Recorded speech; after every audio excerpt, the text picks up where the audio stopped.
Bueno, buenas tardes a todos y todas.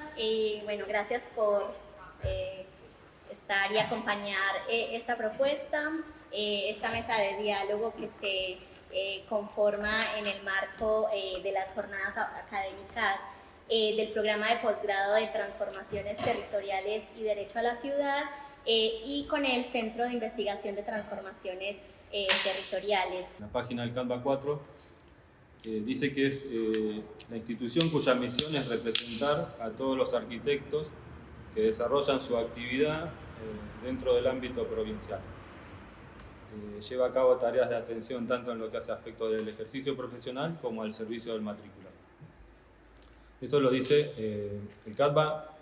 Es una institución que fue creada por ley en el año 86 y que está dividida en 10 distritos.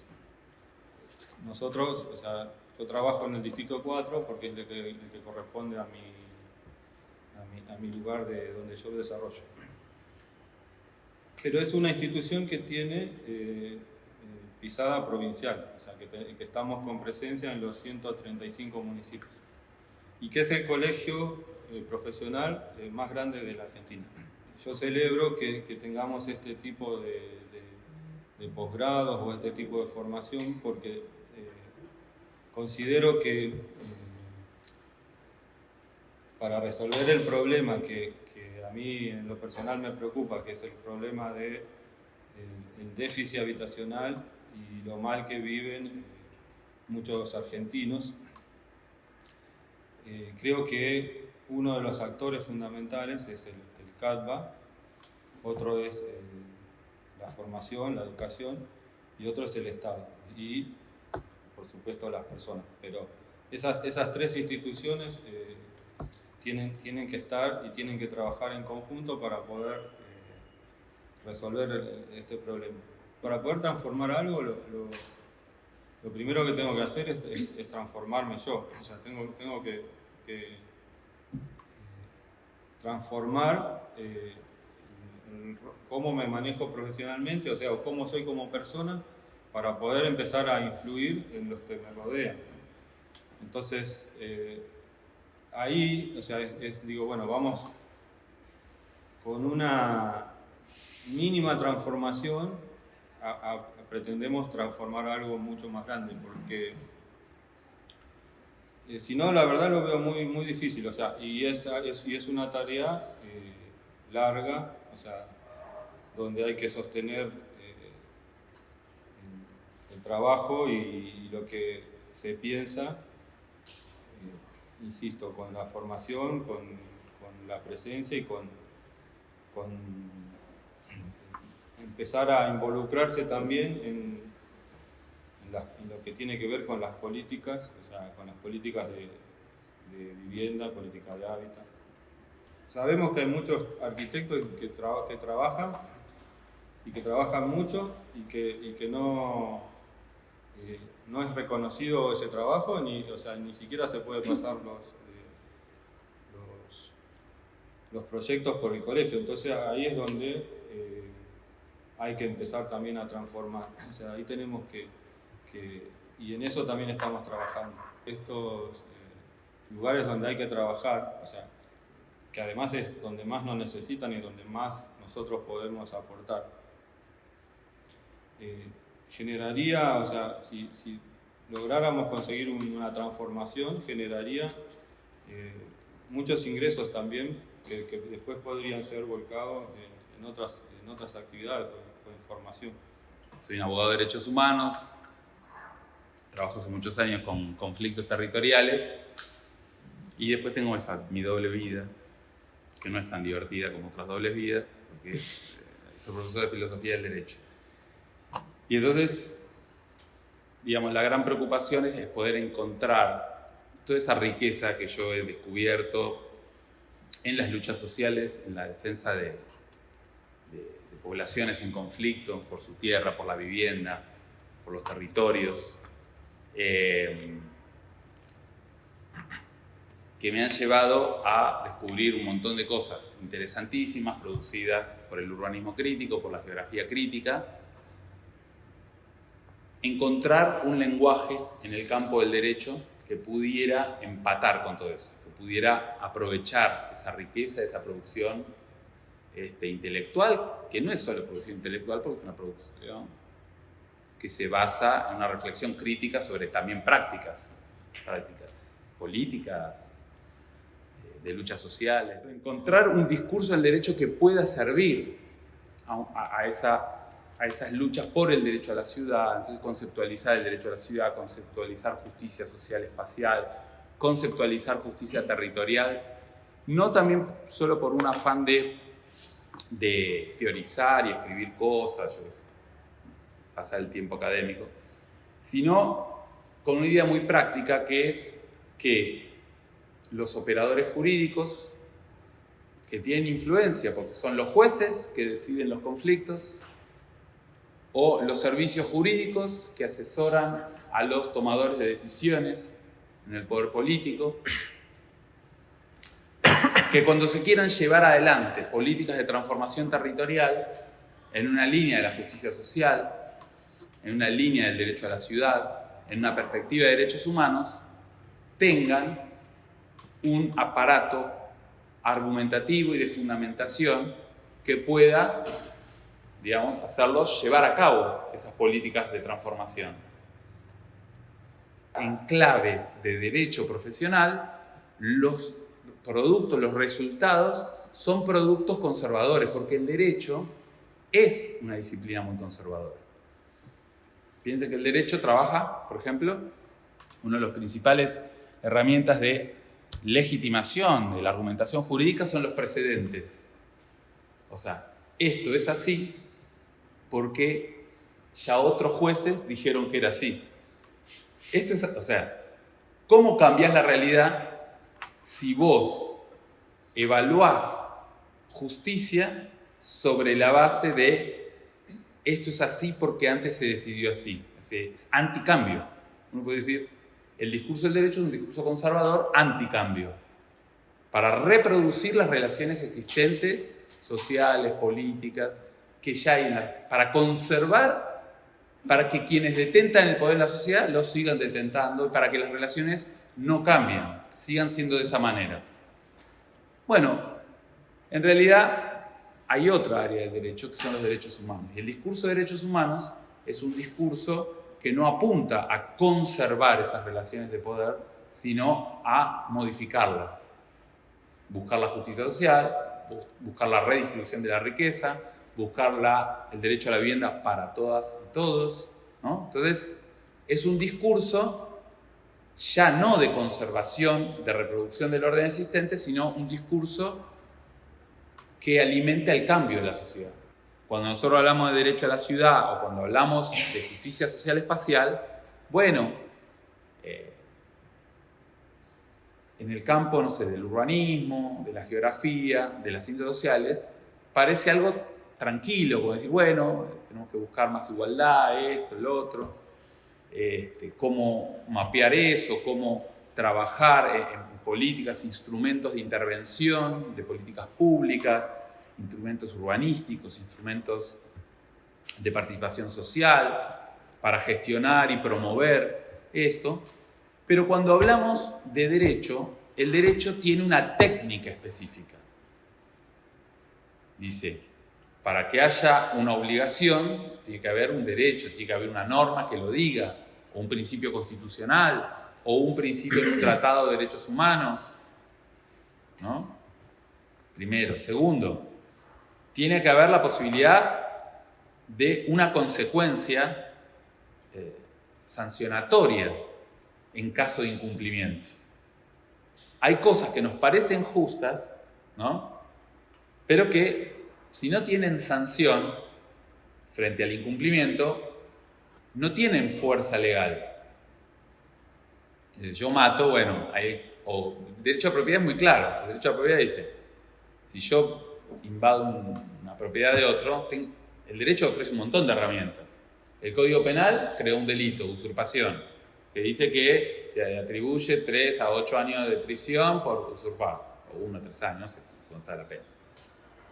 El derecho civil te dice que como propietario tenés una acción de desalojo, tenés acciones judiciales. Es decir, tenés herramientas en el derecho para hacer valer el derecho. Ahora decimos, derecho a la ciudad. ¿Dónde está protegido? Bueno, no hay ningún tratado de derechos humanos que hable de derecho a la ciudad. La Constitución nuestra no habla de derecho a la ciudad. Ahora en la reforma constitucional de Chile lo metieron en un artículo, pero es la que no aprobaron, así que no hay derecho a la ciudad. Pero felizmente en Argentina por algunos espacios se coló el derecho a la ciudad.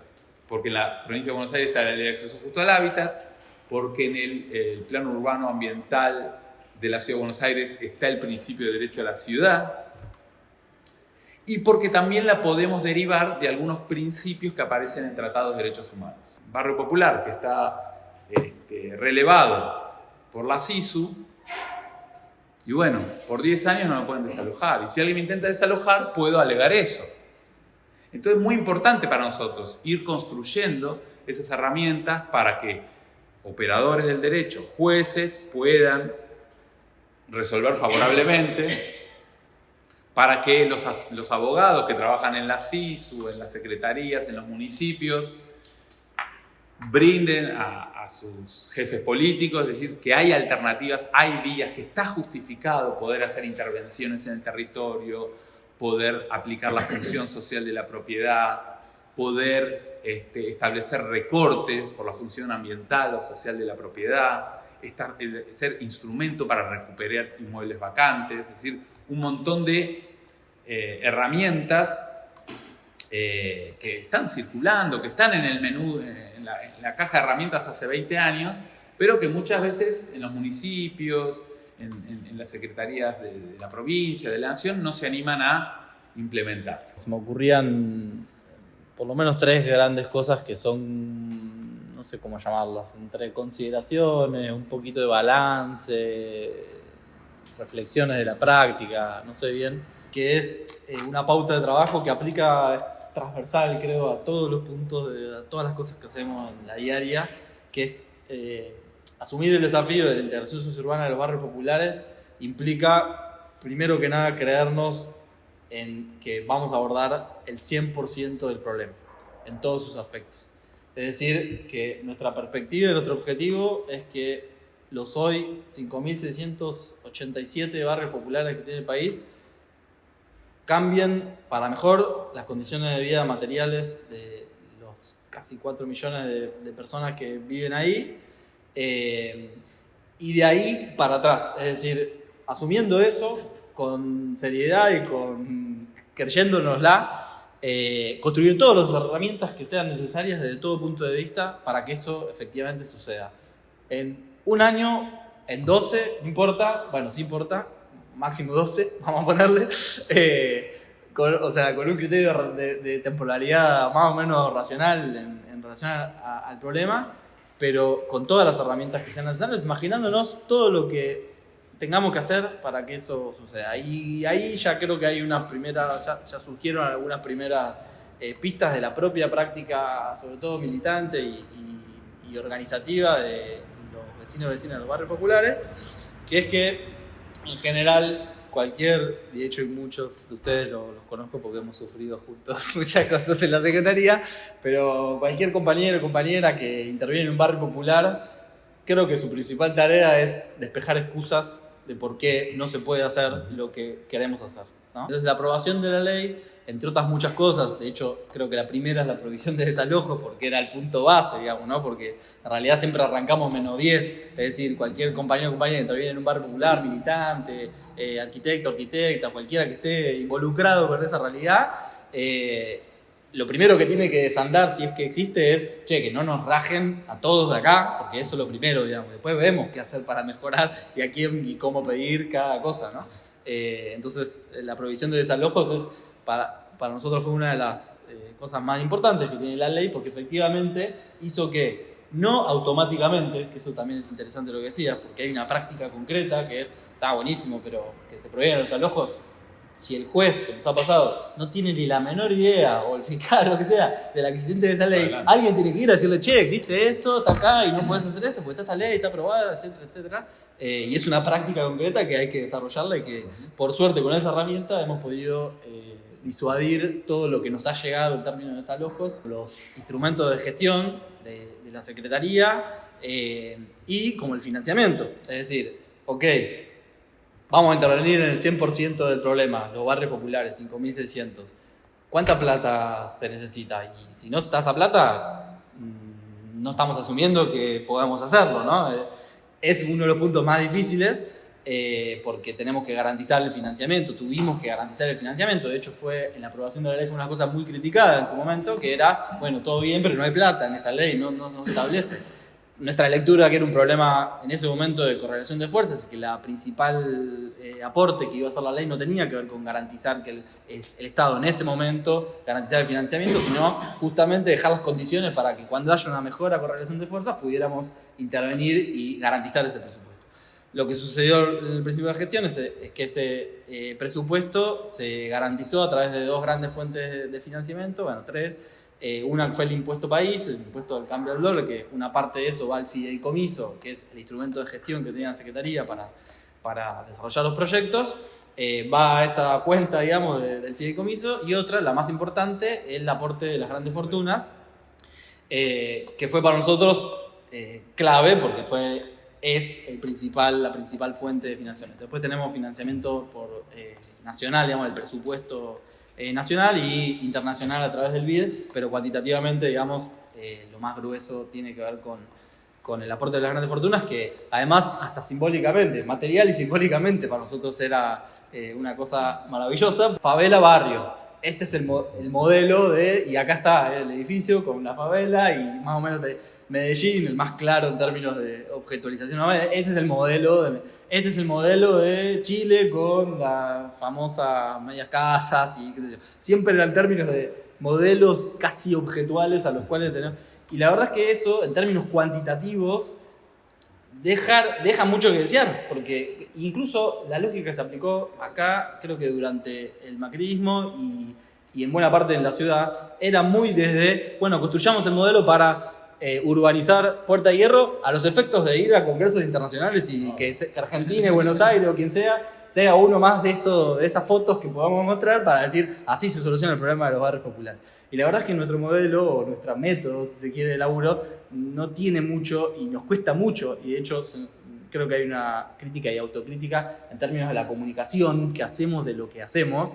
Y creo que en parte tiene que ver con que es difícil de decir, este es el modelo y mostrarlo y decir, acá está, esta es la foto que te representa, porque son cosas que no todas son objetualizables. La realidad de los barrios populares es una realidad existente, que están ahí, que no se los puede sacar, digamos. Que eso parece, ¿no? Uno tiene que retrotraerse a la conceptualización de la erradicación de los barrios populares, la dictadura y un modelo que yo creo que está en buena medida superado, pero que en términos después de la práctica no lo está tanto. No digo que, digamos, nos hayamos encontrado con gente, que igual la hay, que quiere desalojar porque los pobres no pueden estar ahí, porque acá tenemos un proyecto mejor y que se vayan a otro lugar. Eso existe. Pero sí hay una cosa de que todavía no entra en las herramientas concretas, e incluso en muchos técnicos y técnicas municipales, provinciales, en las que nos hemos encontrado discutiendo cuando estamos ofreciendo un financiamiento, si corresponde o no que la familia se quede o no en ese lugar, y decís, pero pará, esto ya está saldado, y no está tan saldado en la práctica. Un ejemplo muy quizás anecdótico, pero nada, ustedes lo habrán transitado también en la práctica concreta. Desde el punto de vista estrictamente técnico, la base sobre la cual tenemos que presentar, las unidades ejecutoras, municipios, provincias, organizaciones tienen que presentar son planos. Es decir, bueno, veamos sobre qué base empezamos a dibujar. Bueno, en la gran mayoría de los barrios no hay una base dibujada en CAD, estoy hablando de lo más concreto y sencillo, no existe eso. Es decir, la Secretaría montó un equipo que el mismo equipo que en parte centralizaba la información geográficamente, es decir, iba recopilando eso, que desarrollara planos para entregarlo a los municipios, es decir, empecé a trabajar desde acá. Es decir, ese es el piso del que partimos. En eso me refiero que eso también es parte de asumir que estamos en esta realidad. O sea, el Estado argentino para intervenir en los barrios populares, tiene estas herramientas. Hay un desinterés político en la intervención en los barrios populares. Es decir, nosotros tenemos una pauta que es tratar de priorizar siempre, a la hora de pensar en los proyectos, la infraestructura básica. Es decir, agua, cloaca, electricidad de mínima, gas en Patagonia, y muchos municipios que lo que quieren es no, el asfalto, ¿no? Porque el asfalto, decimos, no, paremos un poquito, el asfalto sí, pero vayamos a buscar el proyecto de agua, cloaca, factibilidades, vamos agotemos todo para garantizar los servicios básicos. Y la verdad es que yo no sé, pero para el mundo de, por lo menos la política electoral, poner un caño abajo de la tierra, el antes y el después de la fotito, cortar la cintita, y no garpa mucho, digamos, o sea, no tiene mucho rédito en términos de la imagen, ¿no? Sí tiene en otros muchos aspectos que hay que pensar cómo resignificarlos para que intervengan en la política, si querés, electoral. Y por último, que es pensar también desde cero en que esta política efectivamente tiene que tener una continuidad en el tiempo.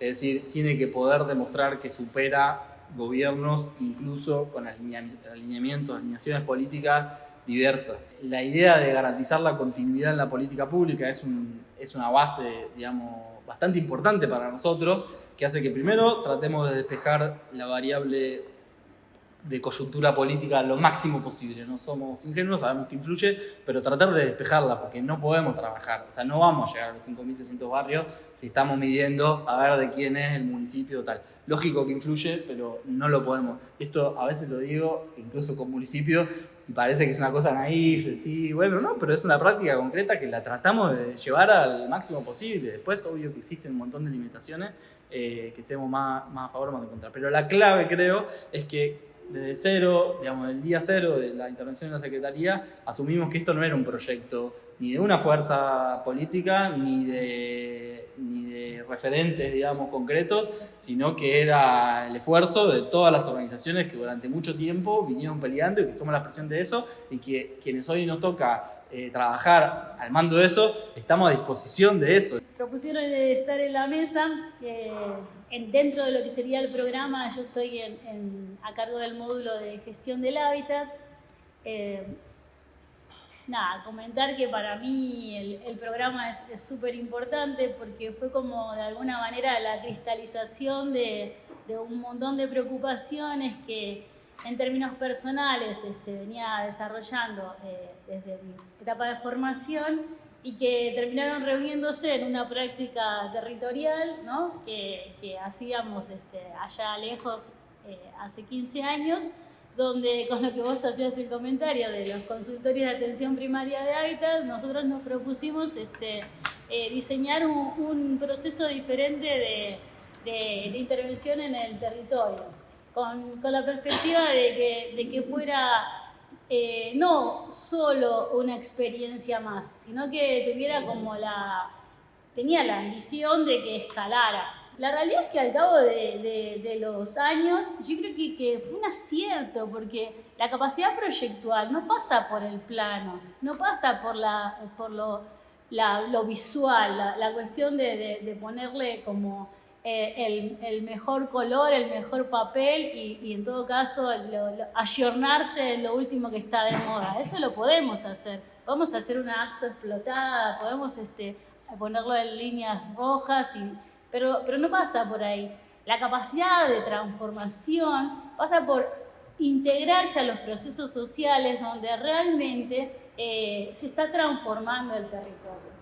Y el territorio lo transformamos día a día, cara a cara, paso a paso. La perspectiva de derechos humanos, de derechos económicos, sociales y culturales me brindó la posibilidad de encontrarme en el territorio, transformando y sobre todo creando instrumentos para operacionalizar transformaciones.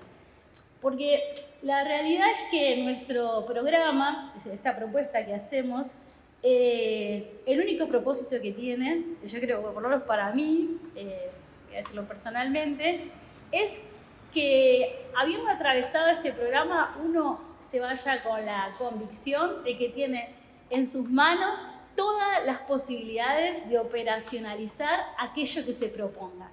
Y que eso es posible en la medida que uno no se compre el boleto de los opuestos, que uno no se compre el boleto de que las cosas son o blancas o negras. O sea, las cosas son en realidad posibles de transformar en la medida que uno entienda de cómo están construidas, qué partes tienen, cómo se dialoga en el derecho. La acción como guía de la transformación necesita tener una posición crítica.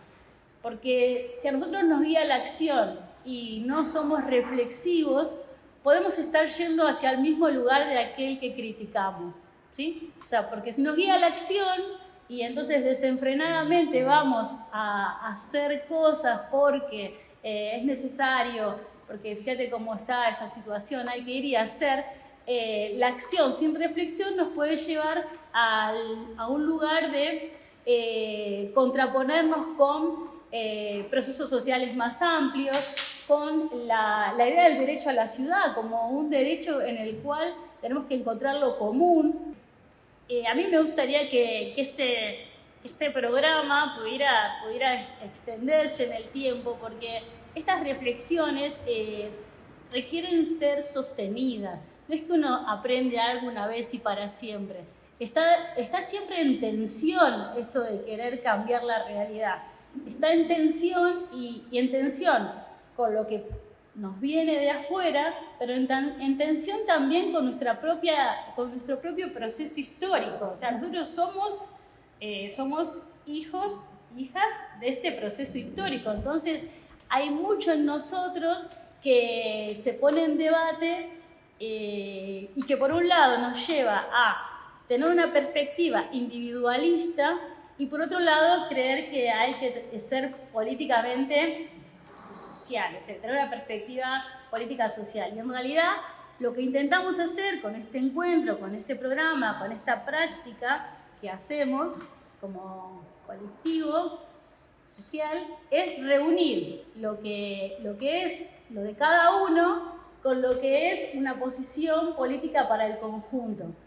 Reunir eso, o sea, tener una vocación social incluso en la vida personal, es algo que a nosotros nos atraviesa y nos interesa compartir. Nos interesa compartir también la idea de que dividir el mundo privado del mundo público es una forma de no dar nunca el debate personal respecto de la transformación necesaria. Y creo que en esta segunda cohorte del programa hemos avanzado, parece que hemos avanzado mucho en lograr que quienes forman parte, quienes se sumaron en esta cohorte a ser parte de este programa, se dieran la oportunidad de discutirse a sí mismos, ¿no?, respecto de lo que traían. Creo que vos y bueno, también Santiago, Sebastián y Oscar nos han develado como una dimensión del ser profesional y del atravesar una disciplina a partir de la práctica y cómo eso se ve interpelado por los derechos y cómo en esa búsqueda de esos derechos y de esa garantía aparecen instrumentos que socialmente están siendo reconocidos y que son valiosos, como la ley de acceso justo al hábitat, la ley de RENAVAP, también las acciones que ponen en plataforma problemas públicos que tal vez antes no estaban, como comenta Sebastián, y que tienen como este andamiaje de defensa desde justamente la institucionalidad, como lo es la Defensoría de la Nación, y eso también que esta reflexión que nos trae, que a partir también como de cómo interpelamos también lo que estudiamos, los conceptos que están también arraigados que no permiten esa transformación y cómo también a partir de estas reflexiones podemos salir de esas dicotomías que no permiten esa transformación, tanto de nosotros mismos como profesionales y como personas que somos parte de esa transformación, que era también como uno de los aportes que se buscaron en el programa.